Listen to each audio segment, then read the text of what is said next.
minamahal, minsan akong minalas. Alas 10 ng gabi hanggang alas 12 ng hating gabi, mga minamahal.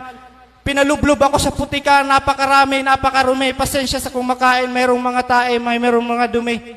Nandun na lahat, mga minamahal, dahil sa ayoko lang magpabakuna, dahil tinuruan tayo dito kung paano magtiwala sa ating pinakamamahal na Panginoon. Kung paano sumampalataya sa ating mahal na Panginoon. Mga minamahal, hindi yun nagtapos. Pinakuha ko ng napakalaking gulong, borobalinto ko sa Bicol, mga minasabi sa Bicol, pigpabalinto ko, mga minamahal, ng alas 12. Nangalay ang aking katawan hanggang lumapit sa isang organic, bakit ayaw mo pabakuna? Sabi ko sa mahal na Panginoon, nagtitiwala kami, talagang hindi kami umaasa sa gamot. Dahil ang Diyos natin ay mas dakilang manggagamot, praise the Lord. Amen. Hanggang sabi niya, paano kung tanggalin ka sa serbisyo? Hindi na ako nag-imik, mga minamahal.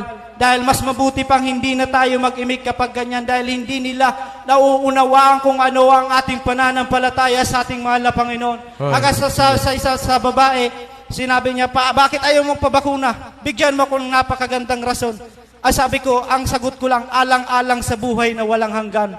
Sabi niya, napakaganda ng iyong sagot. Pinatawag ako ng colonel, pinatawag ako ng general. Ini-encourage ako para magpabakuna, ngunit ang aking rason, hindi po talaga pwede. Humingi ako ng backup prayer sa main church. Ang tugon nila, mga minamahal, depende pa rin sa ating pananampalataya. Talagang hindi dapat natin isuko ang ating pananampalataya sa mahal na Panginoon. Right, pagsubok lang yan, mga minamahal. Sinusubok ang ating pananampalataya. Mawalan man tayo ng trabaho, hanap buhay, basta ang mahal na Panginoon nananatili sa ating buhay, mga minamahal kong kapatid. Kahit nalulungkot ako, pressure ako noon, mga minamahal, dahil mag-isa lang ako palagi, pinapatawag ng mga opisyals, mga minamahal. Kahit sino man, haharap ka sa taong mataas ang tungkulin, mataas ang posisyon, manliliit ka, mga minamahal.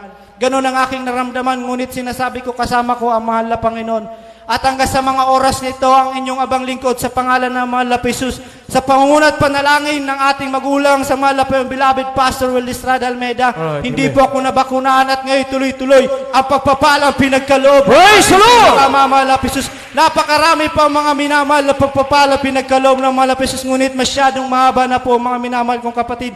Salamat sa ating dakilang Diyos, mga minamahal, at tayo palagi misay nagsasama sa mga krusada, dahil sabi nga ng ating mahal na kapatid kanina, ang pulis, mga minamahal, bira na makapagsimba dahil sa trabaho sa paglilingkod sa bayan.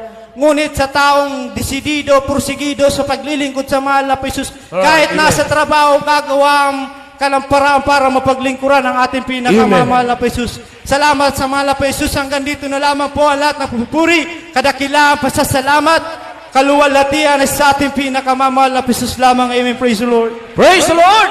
Ating palapakan, mga minamahal, ng ating pinakamahal na Panginoon. God bless you, brother Christian. Carlo, sa ngayon, mga minamahal, siya po'y pinagpala, prinomote ng ating pinakamahal na Panginoon. Parang second class na yata ang ating mahal na kapatid, mga minamahal sa larangan ng Philippine National Police. Dating problema ng lipunan, problema ng magulang, mga minamahal, pasaway, glory to God. Sabi nga, pasaway sa bayan, ngunit sa ngayon, isa na po siya, mga minamahal, sa nag-implement ng batas.